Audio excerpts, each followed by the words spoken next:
Hey guys, today we're going to be breaking down Zenkai Yellow Dragon Ball Super Bardock.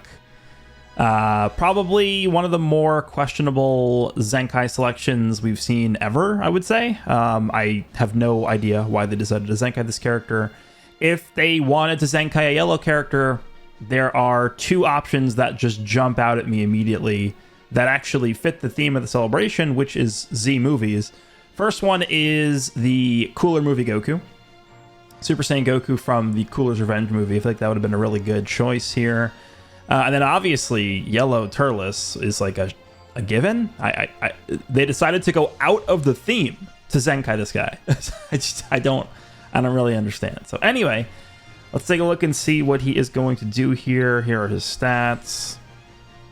Those are pretty bad. Oh my god, those are horrible. 272 strike and 270 blast.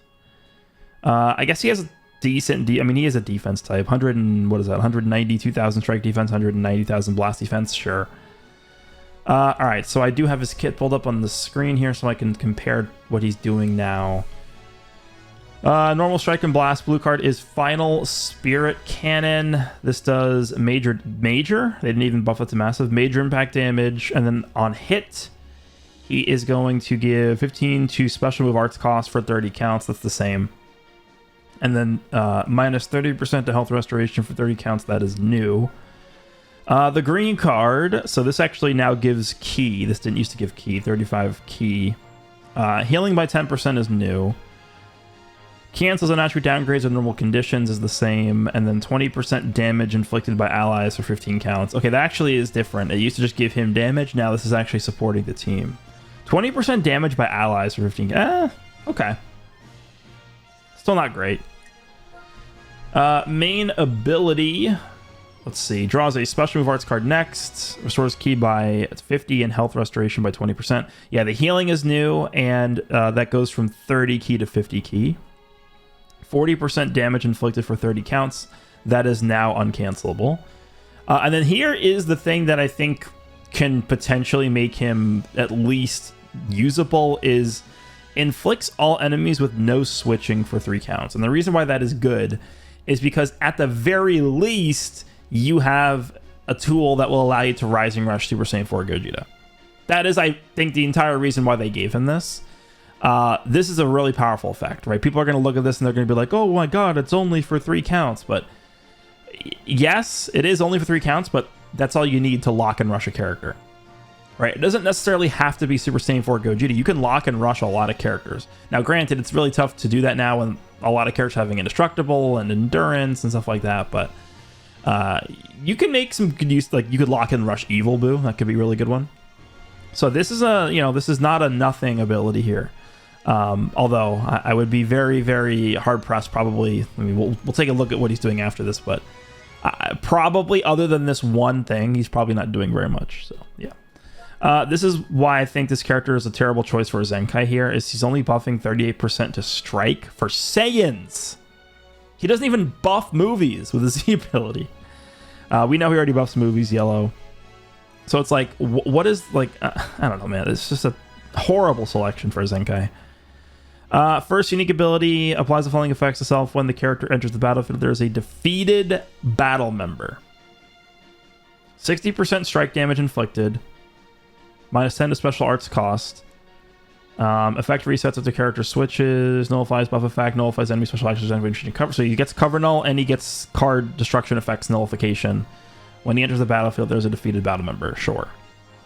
Applies the following effects to allied tags Saiyan or movies when this character is defeated. So he has death buffs.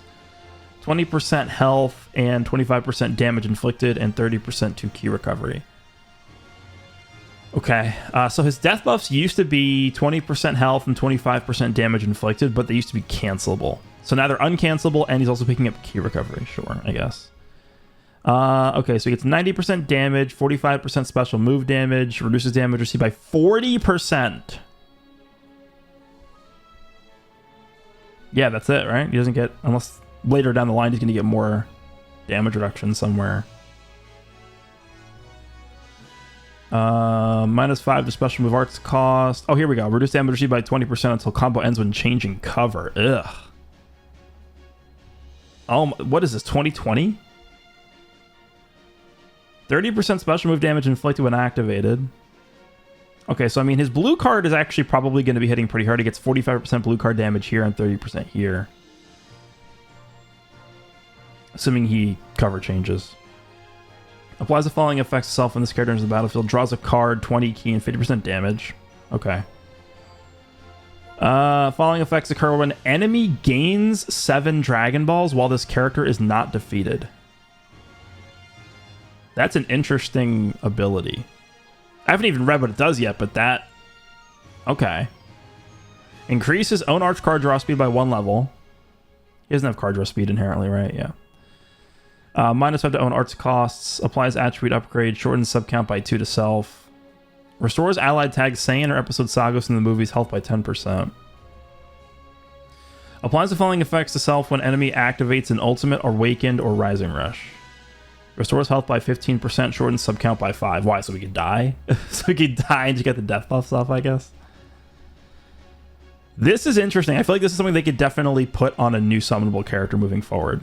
The enemy, because remember, this doesn't necessarily mean the enemy has to have a rising rush. It just says gains 7 Dragon Balls. So if the opponent gains 4 Dragon Balls, you then destroy 2 of them, and then they gain 3 more. They're only going to have 5 Dragon Balls, but they're still going to have gained 7 Dragon Balls in the fight. So these effects will still activate. This is an interesting ability. I actually kind of like this. I do like that, actually. Okay. And then the final unique ability applies the following effects to self when this character enters the battlefield. If 50 timer counts have elapsed from battle start. So not only is he restricted in having a dead ally, he also then, in addition, needs to have 50 counts elapsed. Jesus. Randomly destroys one of your own cards and draws a special move arts card next. Key by 30, 25% to the next special move damage inflicted, 20% critical rate, nullifies unfavorable element factors. Okay, so type neutral there. Applies the following effects to allies depending on tags, episodes, or character when this character is switched to standby. Let me read this again. Applies the following effects to allies depending on tags, episodes, or character when this character is switched to standby. 20% special move damage inflicted by tags Saiyan for 15 counts. 20% to damage inflicted by episode movies for 15 counts. Restores character Goku health by 5%.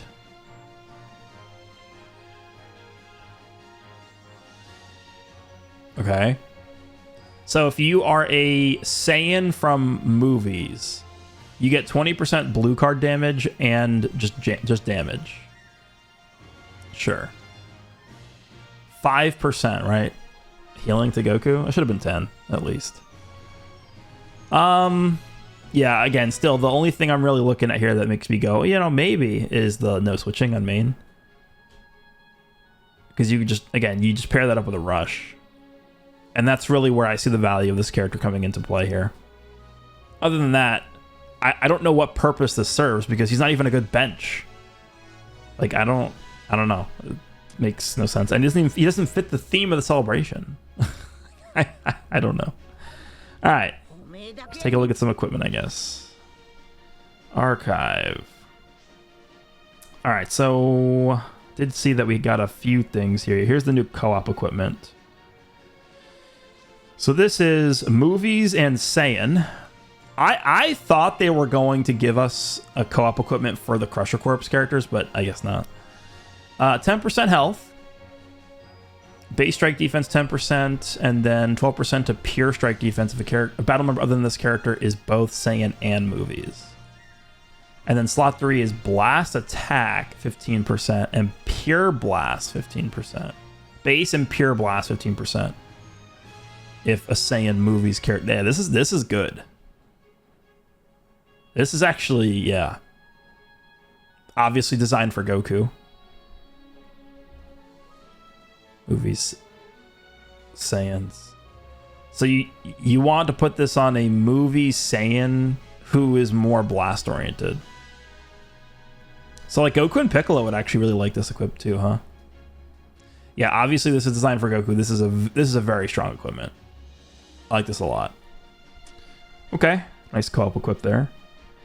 Yeah, so we now have a unique equipment for Blue Lord Slug. So let's just quickly refresh ourselves on what Lord Slug does. I have this pulled up here. Lord Slug is very old. Even for Zenkai standards, Lord Slug is very old. He's a good bench character for sure, right? He's a blue regen buffer with his Zenkai ability, and he buffs regen with his Z ability. So he's not really a movie-centered character. Let's just count his damage. So he enters the battlefield, he gets 30% damage, assuming you're over 50% health, which is going to be what happens most of the time. 25% specific strike damage if 30 counts have elapsed. He gets key and cost reduction on entry, 40% damage, 40% reduced damage received. And then this is trash. You just need a dead ally for this. This is garbage. And then he gets damage on his main ability, strike damage. So, you know, his strike damage isn't like horrible. 30, 40, it's 70, so this is 95. And then like 135 here. So if you have everything up, he's basically getting 135. It's not horrible. It's definitely not great, but yeah. So he's kind of just like a really old Zenkai character that kind of in the same vein as like this purple Turles, honestly. So we'll see. We'll see what they give him here. Slot 1, 15% health, 60% to offenses, and 80% to defenses. Okay, so they were scared of giving Blue Slug 80% base offenses. Why did they nerf his base offense? I don't get it. Slot 2, inflicted damage 80%, 40% to strike damage. Sustained damage cut 20%. And then key recovery 50%, health restoration 10%. Okay. What did Turles get? Turles got 90%. Oh my god, Turles is better. Because Turles is also getting 80% here. Like, yeah, so far purple Turles' equipment is better for sure. All right, and then slot 3 applies the following effects to self every time owned Dragon Balls increases by 1 when this character is on the battlefield.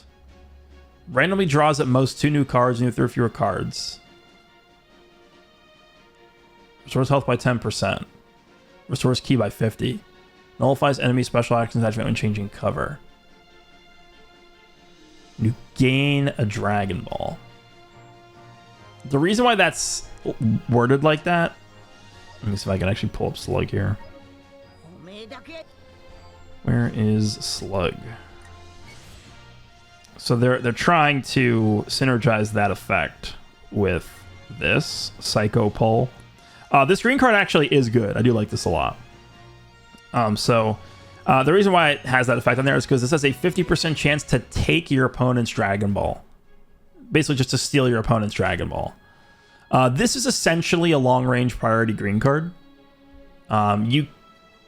There's literally no difference, right? I think it actually is a short animation, I believe. I don't remember because this guy's so old, but it's almost no different than the new Goku's green card, the Destructo Disc. Same thing, essentially. But yeah, 50% chance to take your opponent's Dragon Ball. So there's that. And honestly, it's obviously just going to be good when you're just gaining Dragon Balls normally with him. Like, if you enter the battlefield with Slug and you have a Dragon Ball on your card in your hand, and you just use the card and gain the Dragon Ball, he's obviously going to gain the effects of that as well, which is pretty good. I actually kind of like that.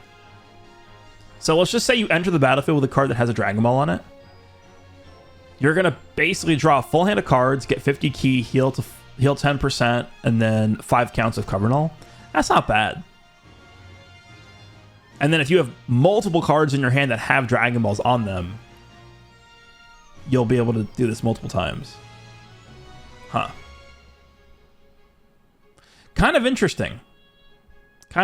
We'll see. I don't think Blue Lord Slug is all of a sudden going to make like a comeback or something like that, but yeah, maybe we'll run him on like a regen team or something and see how well he does.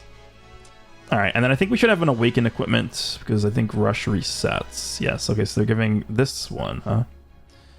Just all movies characters. Okay, off to a horrible start with base critical in slot 1, 22%. So slot 1 is essentially nothing.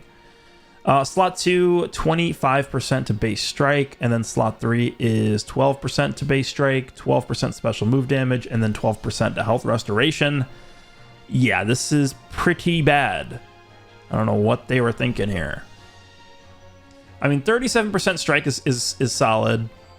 12% special move damage is solid. 12% health restoration is solid, but like, they really have to give him critical in slot 1? What is the point of that? Like anything else, like literally just make that like strike defense in slot 1, and this is actually like pretty good.